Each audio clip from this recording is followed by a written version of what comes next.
Talk about where we are right now in the Middle East and the war between Israel and Hamas.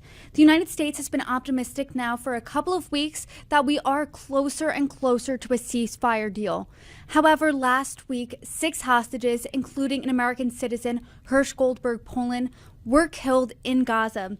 And one Israeli official reportedly said that, quote, the hostages being killed changed everything about negotiations. What's your reaction to this news, as well as to the larger issue of the potential ceasefire deal? So obviously the news of the 6 hostages being killed was terrible, and I think it just reiterates the fact that we're dealing with a terrorist organization, a proxy of Iran, who wants nothing more than to dismantle the state of Israel, kill Jews, and quite frankly, move on to the United States of America if they could. Their hatred for Israel and their hatred for America remains the same. I think it also makes it very clear that much of the administration is gaslighting the American people. We are, I believe, no closer to reaching a ceasefire. Quite frankly, the only ceasefire we should reach is when Hamas surrenders and the last of the hostages are released. That's when there should be a ceasefire.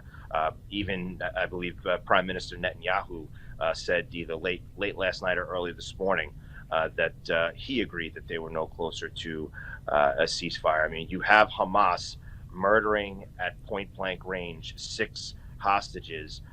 That doesn't seem to me that there's people that are operating in good faith. That's a really interesting point. You think that the administration's gaslighting? National Security Council spokesperson John Kirby said earlier this week that he believes a ceasefire in the works is not optimism, it is pragmatism. Why do you think they're gaslighting then? Because I don't think that they're any closer. I think that when you're dealing with a terrorist organization like Hamas, they are not in, they have no intentions of stopping killing, of stopping raping and pillaging. They have no intention of continuing to cause devastation to Jews, and I think that was very indicative of what we saw earlier this week in the murder of 6 hostages, one of them being an American.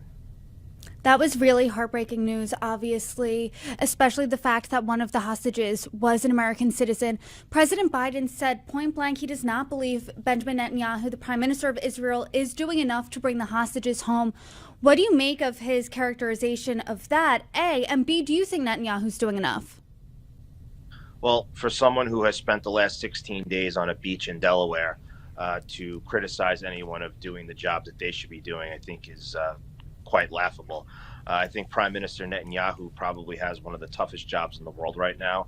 And obviously, the United States of America should be doing all we can to support the work that Israel is doing. This is not about personal relationships. It's not about how you feel about an individual. This is about making sure that Hamas is eradicated from the planet, that the hostages are released back to their loved ones, and that we can continue on the path that we were in under President Trump and Ambassador Friedman in finding a way to peace in the Middle East.